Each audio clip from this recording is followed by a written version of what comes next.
Greetings and blessings to you from St. Michael the Archangel Parish in McKinney, Texas. I am Deacon George, coming to you from my study at home. And as we approach this season of Lent, we have a wonderful opportunity to reflect on all the Lenten seasons we've walked through in our lives.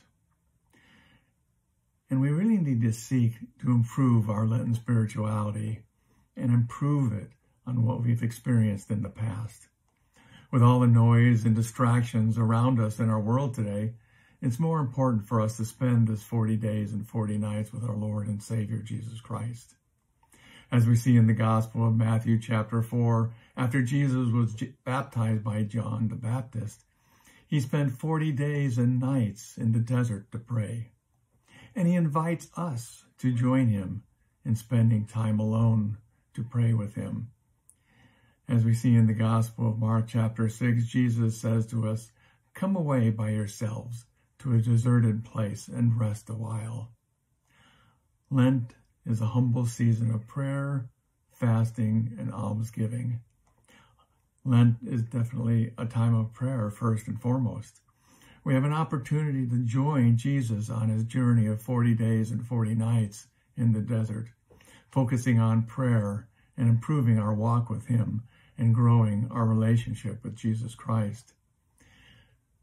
Prayer is the lifting up of our heart and our soul to our Lord, who first called us to join him in walking through this life on earth. And this life on earth is kind of a detour on our way to eternity. And our eternity will be determined by where our heart and our focus is in this life on earth. Prayer can be reading and meditating on daily scriptures. Prayer can be formal prayer that we memorized or just read. It can be meditative prayer, such as the Rosary or the Jesus Prayer. Lord Jesus Christ, Son of God, have mercy on me, a sinner. This is one of my favorite prayers to meditate on when I can't sleep at night. It's very fruitful. Prayer can be a conversation with our Lord Jesus, with God the Father and the Holy Spirit. Prayer is and must include quiet time to patiently rest in his presence, listening for his still small voice in our life. This journey with Jesus Christ will bring us closer to him.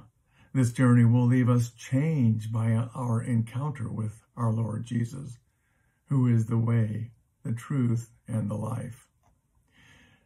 This is what our goal is, and our soul is thirsting for this, thirsting for a union with Jesus Christ. As we see in Psalm 63, "O God, you are my God. It is you I seek. My body pines for you, it yearns for you, and for my soul thirsts for you, like a land parched and lifeless without water. So I gaze on you in the sanctuary to see your strength and your glory." Lent is also a time for fasting to the best of our abilities. Fasting is a type of self-imposed penance to help us focus on those areas that we all know very well and need much more work, especially our relationship with Christ, our families, and our local community. Fasting helps us to be reminded of why we are here and what is truly important in our life. It redirects our life of plenty, or a life of excess, and it reduces our bodily desires so we can focus on what is truly important in life. Jesus reminds us in Matthew chapter 4 that one does not live by bread alone, but on every word that comes forth from the mouth of God. We need to add to our prayer time, or our time to reflect and read scripture, or read about our favorite saints' lives. Saints that maybe we've been putting off getting to know better throughout our life, such as St. John of the Cross, the dark night of our soul, or St. Therese, the story of a soul. It's a time to focus on self-discipline, an area that we can probably all agree on needs a lot more work. It's about dying to ourselves to make more room for Jesus in our life. With all the noise around us in this world, Lord knows that we need more of him and less of this noise all around us. The more serious side of Lent and discipline is about more than self-control. It's about finding aspects of ourselves that are less than Christ-like and letting those areas of our life die away and allow the Holy Spirit to fill us with his grace. The grace that he promises us will be sufficient for us.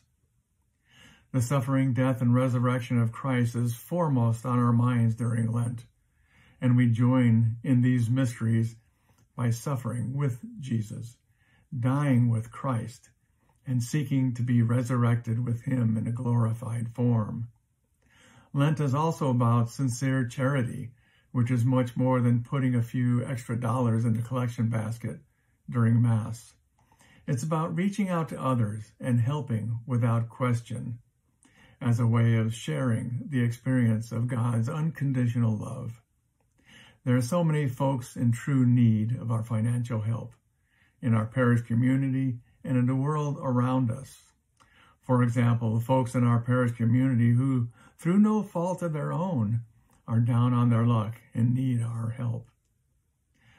It can be our favorite charities that also need our help more than ever, whether it's through the Catholic Charities organization or through the individual charities that we love, like St. Jude's Children's Hospital, researching ways to cure childhood diseases, or the Diocese of the Military.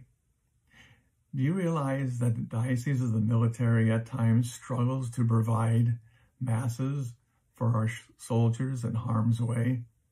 In some parts of the world, because they are lacking complete Mass kits, they are unable to celebrate Mass for our soldiers who desperately need the sacraments.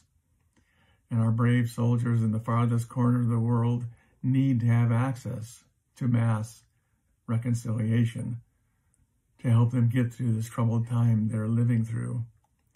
There are so many needs that need our help in this Lenten season, and we can make a difference. We are called to remain faithful to his call in our life and to our baptismal calling.